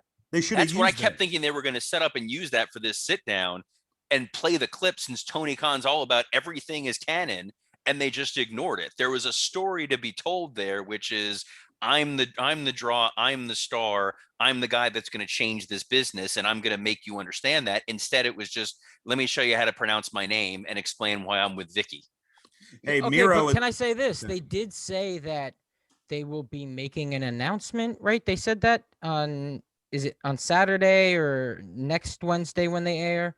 Do you think that when I heard that, like they're having someone show up, I'm thinking someone else is going to take over Vicky's role, right? This clearly isn't working out, and she's about to introduce Selena Vega or something. Because AEW always delivers when they make big promises of a surprise. Yeah. It's going to be Molly Holly or something, but surprise everybody. They kayfabe used her introing Andrade as a way for her to get the women's match, which was weird. She's like, I brought him in, so which is also weird that Tony Khan would have been like, oh yeah, I need you to be able to sign Andrade, and as a favor, I'm going to give you a women's match, as opposed to giving Andrade a title shot. Well, she's a terrible manager. I also want to give a shout out to Miro calling himself God's favorite champion. That's fucking awesome. He's great. He made the most of that. And there was a moment. I will give him credit for that. That moment of menace when he comes out there when Penelope's in the ring, and he's just like, good. Where's Kip? But don't worry, I'm here to defend you. Like, it was creepy. And I obviously in 2020, when you can't get away with intergender violence at all, but him looming over her would have been really fantastic. And then it was strange that the Varsity Blondes attacked Miro one at a time while Pillman stood on the apron waiting for his chance. Yeah, I think they're gonna break up soon, boys. My pick is actually, if I could use really cheap, my pick this week was the NXT show. I thought that Kyle O'Reilly Kushida match was incredible. I thought the tag match with the Way and the Brand was really good. I think having Roderick Strong as the head of the Diamond Mine is a very good use for him. Yeah, Diamond Mine is cool. I like Diamond Yeah, Mine. it's cool. So I really enjoyed that show. I know it kind of died in the ratings. Zach, and I wanted to say too, like, I don't know whether or not I like that Hell in a Cell match. There were so many commercial breaks, I couldn't tell. Like, that was my problem. I really like the chair spots. I agree that the power bomb was goofy, but I don't know whether it was good or not. I have no idea. Like Zach, I think because of the interruptions, it felt more like an angle than a match. Yeah. Oh, and another thing I am gonna say, because we were talking about this a few months ago, Apollo is going all in on this gimmick. Say what you want about it, but he's having a blast. Yeah. And I kind of dig him in Commander Aziz. I will definitely say, of the debuts this week, I go Commander Aziz over Brock Anderson. Kevin And Owens damning it with faint sold praise that right for him, there. Kevin Owens sold for him like crazy for that Samoan spike. Awesome. Yeah. Zach, what was your favorite show this week? Definitely not Hell in a Cell. I'm gonna go with SmackDown as well. I actually really enjoyed SmackDown. I didn't watch AEW, so I have nothing to compare that to. But it's definitely not Raw either, so SmackDown it is. Although Raw wasn't bad this week. Raw wasn't bad this week. It was for the most part really watchable, and the Xavier Woods Lashley main event was a lot of fun. As was the I enjoyed the Riddle Drew match. I thought that was really good as well. I mean, it wasn't great, but it was good. Hell in a Cell. It's so done that we didn't even acknowledge it. How crazy is that? That none of us has said that it doesn't feel important anymore because it's just so apparent. Why bother wasting time talking about it? Is that why we're not talking about it? That they did, and we talked about they it. did like 3 days in a row of Hell in a Cell matches, and nobody gives a shit. Well, yeah, Dan and I kind of talked about it on the Something to Sports Entertainment with piece, but it was just this idea of they had the cage set up, so we may as well use it as much as possible. It's not special anymore, and they're okay with that because who cares? You know, and as they've overdone everything that they use, there is no special gimmick match they can pull out. That's going to be. That's a big problem. Well, it's a problem to a degree, but people don't tune in for unique matches for the most part anymore. AEW had. Well, they did though for the exploding barbed wire match. That was the highest. I was going to say AEW has relied on unique gimmicks: the exploding death match, the Stadium Stampede, Blood and Guts. But eventually, I mean, they went back to Stadium Stampede a second time. It felt like it was diminished returns to the first one. WWE knows Hell in a Cell is just something easy to market. It's been on, if you've watched any NBC programming, when they do their Peacock commercial, it was on a lot during the US Open. Hell in a Cell was pretty prominent in that. And it looked cool for the 3 seconds in that clip. That's all WWE cares about. You're not getting a fan that's going to be like, oh my God, I want to see a Hell in a Cell, because you've seen pretty much every spot you can do. You've seen people thrown through it. You've seen people thrown off of it. You've seen tag matches, women's matches. There's not a lot of inventive. You know what I haven't seen? Guys act like it fucking matters when they're fighting inside of it. Oh, tell that to Mick Foley, who walks with a limp now. No. I mean, come on. Of course, I'm not. No, it's all right. Way that. to bury poor. Take that, Mick. How you risked your life for Scott Chaplin. I am not and this talking is the about, thank you. You reference a match that happened 47 years ago, I believe, this week. 47 years ago. Back when people cared about Hell in a Cell and work rate. But really, I mean, that match rules the, so hard. The exploding barbed wire death match, the Fizzle and Jackson Vizzle from now on. I want to say a lot of times I do come up with the joke quickly, but then I have to wait for Robert to finish, and it's old by then. That's fair. Pentagon. Also, this is just a note. Like, Pentagon's manager, can you stop peacocking that much? Do you notice how crazy he got when he came out with Pentagon? It was like, dude, you're not wrestling in this match. I don't know. That was just me, guys. I like it. Let's get to a new segment called Own It. We've done kind of variations of this before, but we're going to talk about the worst piece of merch we've ever bought and defend before it. that, Dan, we got to do something else. We got to do our Twitter question of the week. Oh, shit. Sorry about that. Twitter question of the week. So in honor WEAK. In honor of Brock Anderson, I asked the Forbidden Dorks to come up with the next family member that will get a nepotism-based job in AEW, and and what match they'll have. So here are the answers that we have from Promographic Ken, all of JR's illegitimate kids he's been having since discovering Blue Chew are the 21 participants in a casino battle royale. Winner gets back child support. At Totes McGoats. Well, if Brandy didn't just have a baby, it would be her versus QT Marshall's wife. But since that's not possible, I'll go with Mark Henry's son, Jacob, versus Mark Henry's other child, the Hand. At 655-321 King, Papa Buck versus MJF to avenge getting attacked by him during the Young Bucks Inner Circle tag feud. The finish will come when Papa Buck tries to hit a super kick party, but his old age turns it into a super kick meal at Denny's before Wheel of Fortune. At Belly Flop, no other family members are allowed to debut until Cody's infant daughter shows up, and she is not skipping nap time to do jobs, brother. At Chom1 AK, Mustang Cabana, Colt Cabana's younger sister, who hosts pro wrestling themed Peloton classes, started a made-to-order pro wrestling cupcake shop and is featured on 1 out of every 5 billboards around Brooklyn. At Movie Guy, I guess, Jericho's family in an intervention stampede match. At Andy is Jack 23. Peter Avalon's cryogenically frozen sperm will join the Wingmen stable. By the way, that post liked by Cesar Bononi. So he's clearly just Googling Wingmen and hey, look, he seems like a nice guy, you know. Although I think they should change the faction name to "Makes Me Want to Commit Suicide Squad." Yeah, Bononi also sounds like a make-your-own pizza you get at the grocery store. He does. We can't afford DiGiorno, kids, but I got you, Bononi. At Bipolar Bob, QT's twin brother. I refuse to believe that QT isn't a twin and that the other child got all the charisma, talent, and hair. At Bertland 19, Eddie King's half-brother showing up in prison slippers smoking a Lucy. That's going to be at the New York show, I'm sure. Yeah, they'll be in the crowd. Over. After being abandoned by his brother in a burned-down Dairy Queen from somewhere, Orange Julius will return to confront his brother, Orange Cassidy. I love that. Burt 88. We will get the debut. That's a great idea. We will get to the debut of Tony Khan's illegitimate son, Scott Chaplin. Shit. Points. Roasted. If you're wondering why Scott's jokes on Cody were soft this week, you don't roast the ones you love. At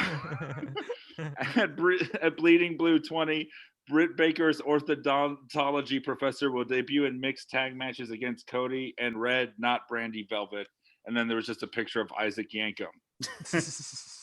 Okay, this one's great. At Christopher W227, a reanimated Grizzly Smith wrestles Marco Stunt thinking he's a 10-year-old girl.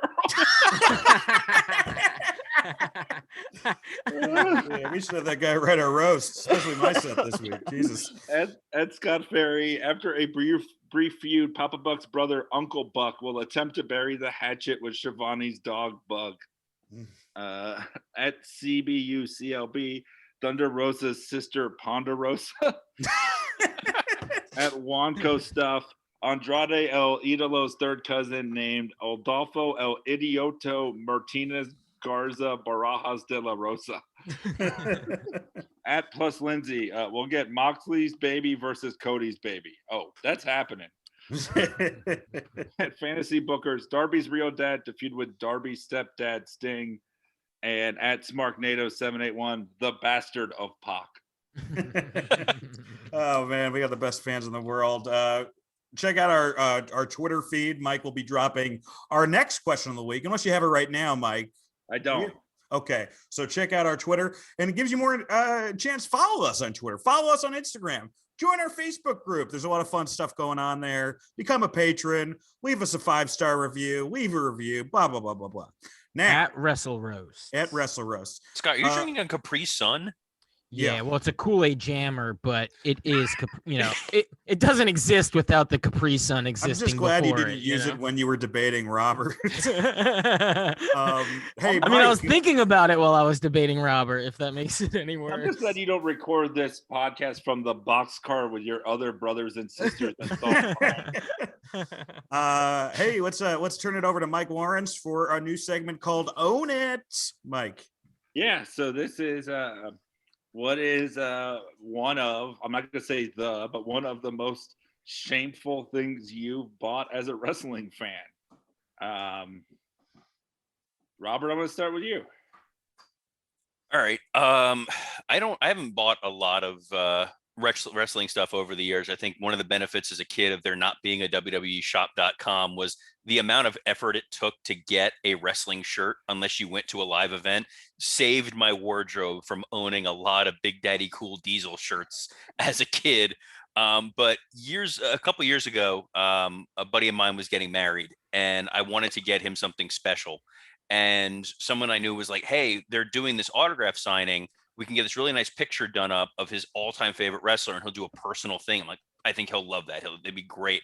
So I got him this autographed Hulk Hogan poster, and it was congratulating him on his wedding. We had it framed, spent a lot of money on it. And 2 days before his wedding is when the Hogan N-word piece came out. And I had no choice. And he was marrying a person of color, which made this 10 times, and I still gave him the picture frame because I'm like, this is the worst gift ever now, but I put a lot of time and money into this, so here you go. He loved it, and he's like, I'm gonna put it up anyway, and his wife's like, nope. So I initiated their first fight as man and wife over the Hulk Hogan framed autograph. Congratulations on your wedding picture. Ooh. Insane. Scott, what about you?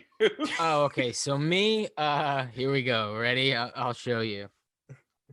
Oh no. It's a Dark Order mask. It's a Dark Order mask. That's right, boys. The whole time. I joined about 2 years ago. The The least whole surprising damn reveal ever. time. So Fuck those the three of who you. can't see, Also, Zach. because Scott decided to do pop comedy on an audio podcast. He is wearing a mask that looks like he is Evil Uno's. It's a Dark Order mask. By the way, you basically look like if -1 grows up with neither parent. Actually, I think you just described Scott, actually. That's awesome. My worst one, I think. What is that? Is that a Dark Order mask? That is a Dark Order actually, mask. so my worst purchase is barely being able to pay my bills, but still subscribing to Pro Wrestling Crate every month. And this came last month with a bunch of other things. So yeah, like every month I'll get like one shirt I really love, and then like a kazoo that says Honky Tonk Man on it or something. This is the worst paid advertisement I have ever. like Tennille Dashwood sunglasses, and I just drive around in them. Oh man. What about you, Dan? Mike, you saw me make my worst purchase. I may have talked about this on the podcast, but I was feeling bad at StarCast because nobody was online for Oscar. So I bought an Oscar autograph. Very nice guy. But the funniest thing about it was, do you remember, Mike? I don't know if you were there for Bruce Pritchard was sitting right next to us. And he's like, I'm like, I got an Oscar autograph. And he's like, why? And I'm like, well, I just felt bad, because he didn't have anybody in line. And Bruce just goes, fuck him, and walks away. By the way, we must say to the fans, he's talking about the Men on a Mission manager, Oscar, not Oscar. Who better than Oscar? Better than Oscar? I don't know.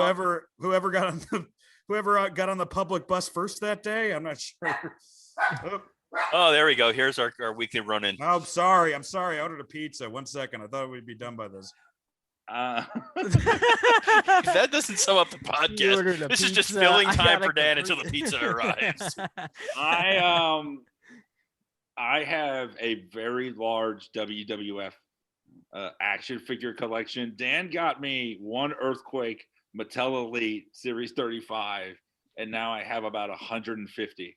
In his ass. I have both a Mabel and a Viscera. I have two different Nelson Frazier action figures. I have the life-size ring that came with Goldberg. Oh And man. I have nowhere to put it. We're expecting a kid soon, and I had to take all of the wrestling figures to make the nursery, and it was just so sad.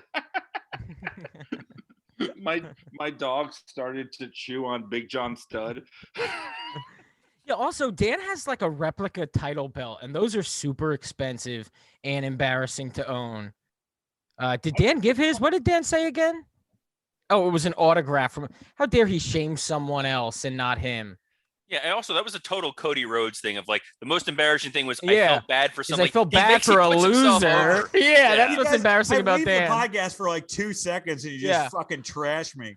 The most embarrassing wrestling thing I did was I was kind to a man. I helped Oscar get a sandwich. Yeah. Well, my wife's here, so I can't talk about the times but I ordered dude, Sonny's services. I've Zach, seen her do things with that Hall of Fame ring that makes her belong in another Hall of Fame altogether, brother. Zach, what's your most embarrassing purchase? I'm not an embarrassing wrestling fan like you guys are. Oh man, he's not psych. embarrassed about the wrestling stuff he owns. That's all he's saying. All right, Zach, motherfucker. What's the thing you're most proud of then, huh? My Bootios box. Oh, okay. Unopened box of Bootios. My most proud possession. Trust me, in a few years, it will be your ultimate burden. I promise you. I will say this. If you wear a Bootio shirt around people of color who don't know what the New Day is, that's a 50-50 chance. Yeah. If you wear a Bootio shirt and call them people of color. But I wore my Bootio shirt and it was just like a black comic was like, what the fuck are you wearing? Yeah, it's rough, man. And I was like, this is the most positive representation of black people ever in wrestling. You know what's funny about that is that like they're like, yeah, the New Day is the most positive. But then like for WrestleMania, they just brought out all those little people dressed as marshmallows. It's like they had to cancel out the progression in some way. Do you own any wrestler stuff that the wrestler was canceled and so you can't wear it anymore? Like, do you have like I have a Benoit action figure from before. I have a Benoit Baby Bjorn. No. I have the Benoit DVD. I have Benoit singing Elton John's Daniel. You motherfucker. I have a bunch of Marty Scurll shirts, that I can't wear. Or wear with more enthusiasm than you ever have before. Yeah. Anyone who's wearing like a Joey Ryan shirt, that's the only shirt they're wearing. Yeah. And they wear it to bed, and yes, that. They did a thing in the video games. I know you guys are big video game nerds, but where you can upload wrestlers, right? Like people can make a wrestler and you can upload it. And if you try to upload Benoit, you lost your online privileges in the game. Wow. And then they were like, this month's legend, Jimmy Snuka, perform his classic cage jump onto Mick Foley. Let's get to high spot, low spot before we sign off. Oh Jesus, I thought it was over. That's why I was rambling so much. No, we got a high spot, low spot. I'll start out. My low spot this week was being a Wrestling Observer subscriber, folks. Oh no. I had to cancel this week. I mean, I did listen to today to give him another shot, but like, I can't do it anymore, man. I can't. Like, wait. Let's set the scene. Dan's therapist told him to write a letter to the Wrestling Observer and read it out loud. Go ahead. Wait, let's set the scene. This is the first time Dan's been addicted to something, and we know he's actually going to give up on it. I don't know, man. The winters get cold, Mike. The winters get cold. Something soothing about Meltzer's radiator voice that warms my heart. Well, Alvarez, here's the thing: is Alvarez is like Trump, man. He went after NXT for having too many factions. He was like, "Are you out of your mind?" Like, and he goes after like Riddle for doing goofy stuff, and they do goofy stuff on AEW all the time. It's just like it's two in the bag, dude. I got to enjoy this shit. Like, there's enough that wrestling that sucks. Can we say at least the differences in AEW? The people who do goofy stuff can only do goofy stuff, and the people who do goofy stuff in WWE are former UFC fighters. All right, now, Yes, now you just did a full-on Brian Alvarez AEW. right there. I literally just said it was so stupid that Kenny Omega did that over-the-top, goofy, like, we'll get you next time thing. And I'm like, because you shouldn't be a goofy comedy act. And you're like, no one in AEW that's serious does goofy comedy. No.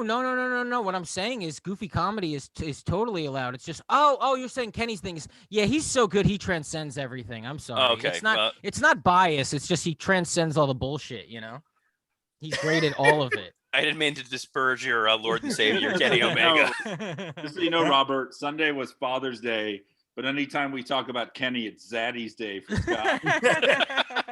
Also for me, runner-up low spot is the Nikki Cross Spirit character. Look, okay, we got to talk about now that. You're just baiting me, Dan. Fine. But so look, I know people on the internet are going, oh, it's what they're making fun of people who are apparently going, oh, this sucks, and then finding out she thought of it, Nikki Cross thought of it, and then backtracking. I haven't seen that. All I've seen is people go, this sucks, and then they go, oh, no, Nikki Cross made it, and then everybody goes, well, okay, it sucks. This sucks. Hold on. I will defend it in the same way I did the other day because it's not great by any stretch of the imagination, but here's the thing. Number one, there is now something that differentiates Nikki Cross from a lot of the women that they have. And for the longest time, the women's division on Raw and SmackDown has just been this swamp of people and their women who have no character whatsoever. This is the kind of shtick that will work with kids. It worked for Shane Helms when it was the Hurricane, and they're going to sell the crap out of Nikki Cross in this butterfly superhero outfit thing. She seems to be enjoying doing it. I didn't realize she had come up with it when I first said it, but she's at least happy, and they spent money on this costume, which means Vince will give it a chance and let her be on television. In the same way a few weeks ago, I said Shayna Baszler getting a shot with this Alexa Bliss nonsense. It's not good, but it's her getting a chance. And she just did an interview with Sports Illustrated with friend of the show, Justin Barrasso, where she talked about, I'm happy to get a chance to show I'm not just the MMA person. I can do the sports entertainment stuff that they want. This is at least giving Nikki a chance. The perfect example I'll give is Jimmy Wang Yang. Jimmy Yang he was a talented wrestler and completely forgettable. They give him this weird Southern redneck gimmick, and it worked for some reason. And the crowd No, it didn't. We laughed at it because we thought it was stupid. Robert, he runs a fucking limo company. Yeah, dude, we thought it sucked, and we laughed at it. That's why we liked it. You know, it got pops at live events, and that's all that matters to them. This is a character. Will it be the transcendent in wrestling? Probably not, but it's going to keep Nikki Cross employed for at least the next 5 to 6 months and make money off merchandise. So for that alone, good on it. You want to hear my actual issue with it? It's because she's not feuding with Alexa Bliss. The storyline should be, first off, Alexa Bliss should always be a heel. That character you should not want to cheer for. You goddamn losers, okay? You should want to boo it and send it back to hell, okay? Because that's where you're going if you like that shit. So anyway, So Alexa Bliss is a heel, and then Nikki Cross shows up going, the only way I can conquer this demon, right? We get all the Fiend on it. The only way I can conquer this kind of demon is if I go into my imagination and find a superhero, the superhero in me to fight her. And it's kind of like in Nightmare on Elm Street. What is that? Third one. Dream Warriors, where she's like, well, then I have a knife or whatever, you know, like to fight him. Like everybody had powers. She should have powers to fight Nikki. And the true power is her heart. You know, that's the idea, which she said, like, I don't have any powers, but I believe in myself. Well, that's what it should be. But she should be beating Alexa Bliss with that storyline. Save it for Money in the Bank. They're both in Money in the Bank. Scott, that's going to be the finish. Alexa's on the top of the ladder. Nikki's heart lights up and blows Alexa Bliss away, and she climbs up and gets the briefcase. And it's a feel-good moment for everybody. I hope so. I don't know, man. All right. And my high spot this week is I've been watching a lot of All Japan matches. I just watched Masawa Kawada in 94 for All Japan. I've also been watching a lot of the tag matches with Kobashi and Masawa teaming together, and just incredible stuff. Yeah, man, they really wrestle at a breakneck pace, don't they? All right, Mike, what is your high spot, low spot? Mike just did the Judd Nelson Breakfast Club pump in the air, by the way. Mike, what's your high spot, low spot? I'll say my low spot, I think, was rewriting word for word Hard Times. And now that's embarrassing times. I just want to say, thanks, Ron Funches. It's great to have you on the show today. I thought that was a good Dusty. I did. Well, the thing is, I did the CM Punk pipe bomb, and I was like, you know what? Cody is all about diminishing returns and bringing back ideas that don't work as well. Well, here's my challenge now. Here's my challenge to you. Yeah. When we do John Cena, you have to battle rap John Cena. Oh, yeah. MC Lawrence has got to come back, Mike. Uh-oh, he's back. Oh, no. Don't awaken the demons. God, I worked on Drop the Mic. Fuck yeah. And also Lawrence's credential of being a good rapper. and when we do our Anthony Bowen tribute episode in 2027, I'll do it again then. My tribute episode. Oh no. My high spot is Dan quitting the Observer. I am so proud of him. Like, genuinely, as a friend, I've known you for 14 years, and I think that this is the worst relationship that you've been in. It was very unhealthy. You talked about it all the time, and like you talk about it a lot. You're just like, oh man, Alvarez and Meltzer, and you gotta let go. And it's like now you're with the Torch, and like I hope you're happy. I think real progress would be not paying for wrestling news at all. Yeah, the Torch is like nicotine gum, It's like, man, also you got to stop that eventually too. Well, Mike, I want to thank you for that. I will say that Meltzer did have some insights into today's rating system. I'm not going back though. I'm not going back. Oh no. Dude, he thinks seeking them out on YouTube is better. He's like a fucking fiend. Look at him. I'm only gonna smoke at parties rules. Because I had to do something similar. Like I had to quit Cornette, and that was tough because he was my favorite thing in wrestling for a good while, and then it just made me feel less happy. And I really care about your happiness, and I feel like Meltzer and Alvarez were bumming you out, and I'm glad that you kicked him to the curb. And also, you don't need to hear real news about a fake sport. That's true. I mean, look, I got cage side seats. There's just a lot of good options. Yeah. What are you gonna do? Scott, what was your high spot, low spot this week? Okay, my high spot was a real simple clip I saw of El Vikingo from I've seen him in AAA. That's probably where I've only seen him, and then like YouTube clips. But every time I'm blown away by him. And then this week there was a clip on Twitter that was trending where he does this move. He flips like 3 times in the air. I don't know. I'll post it tonight actually.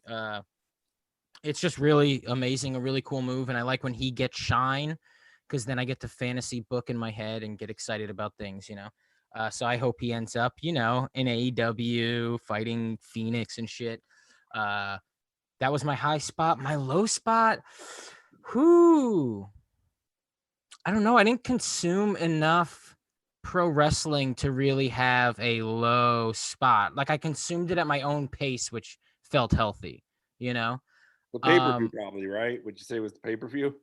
Yeah, the endings during Hell in a Cell were major bummers. I didn't enjoy them at all. Robert, high spot, low spot. All right, so I'll start. I had 2 low spots. One of them legitimately was the Brock Anderson stuff, just because Arn has been talking about Brock's training and evolution for so long and how important this was to him. And I don't think AEW did him a ton of favors when there's a better way to have presented him. Dan had me watch the China documentary because we're going to be talking with Rob, who was featured in it next week. And it's a really well done documentary, but it is a slow moving car crash because you know how it's going to end. There's nothing you can do to stop it, and you're just watching this really heartbreaking story unfold. And it's really well put together. It's really interesting, and it looks like you'd hope it was going to have a happy ending until you realize you know exactly how it's going to end. It's definitely worth seeking out. My two high spots: one, Pat McAfee has been a bright spot. He was awesome on SmackDown. He was awesome on Hell in a Cell. He projects a kind of enthusiasm that feels genuine, and it makes you feel better about watching the product as opposed to a lot of the canned responses. The other high spot I'll put out there is this is the last Conan O'Brien, and independent of the fact that two of our hosts have been featured on it, Conan was great because whenever he had pro wrestlers on as guests, they always shone. We've shown clips on here before of wrestlers looking really bad on like Arsenio Hall when Warrior was going crazy, or the Richard Belzer thing. Whenever Conan had a pro wrestler on there, it was one of the first times where I, as a fan, would see a WWE wrestler act natural and come across in a way where he was respected. It was one of the first times I saw Big Show as having natural charisma when he was telling a story about being like in a hotel room in Japan and not being able to fit into the toilets and things like that.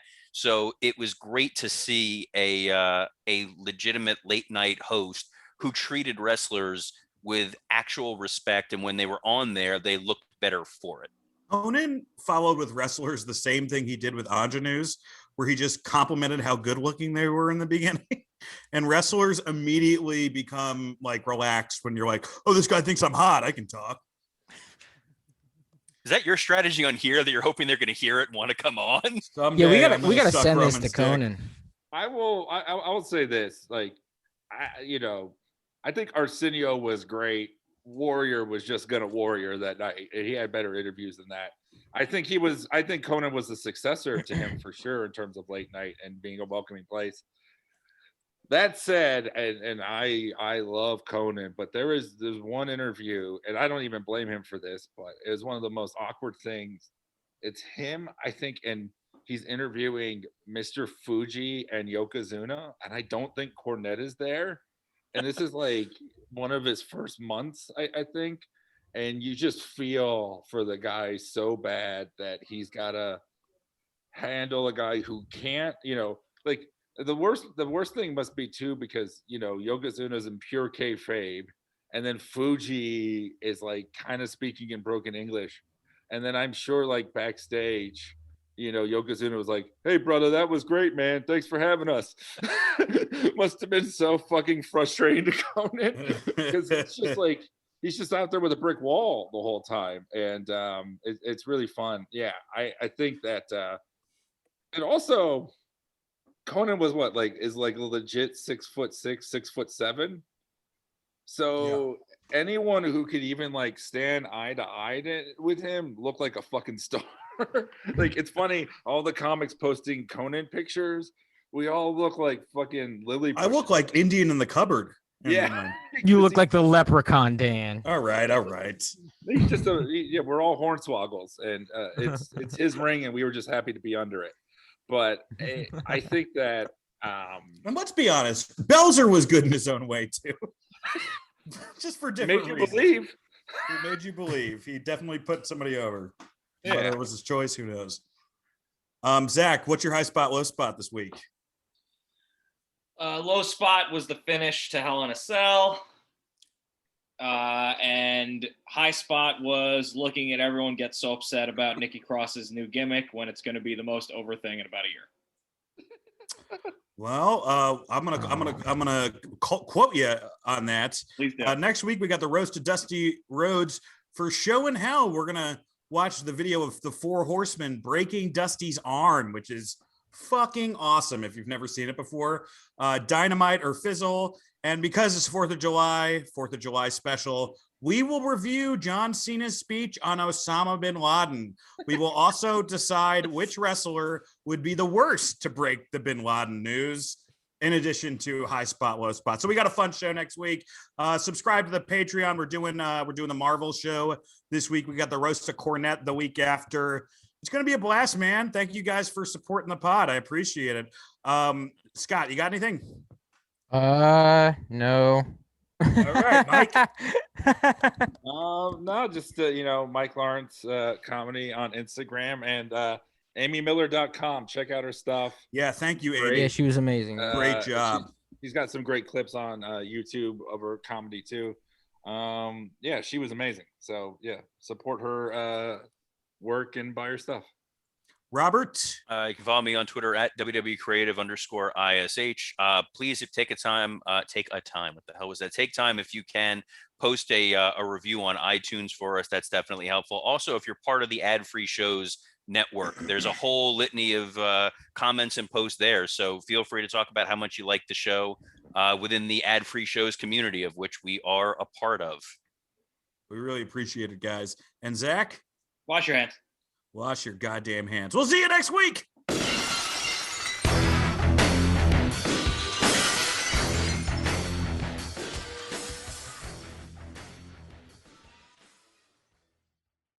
Hey, it's Conrad Thompson. Thanks for checking out the podcast here on YouTube. Be sure to hit the subscribe button and the notifications bell so you get a notice anytime we upload some new content. And go save yourself some money right now. If you're in a 30-year loan or you have credit card debt, it's not a matter of if I can save you money. It's a matter of how much. Find out right now for free at SaveWithConrad.com.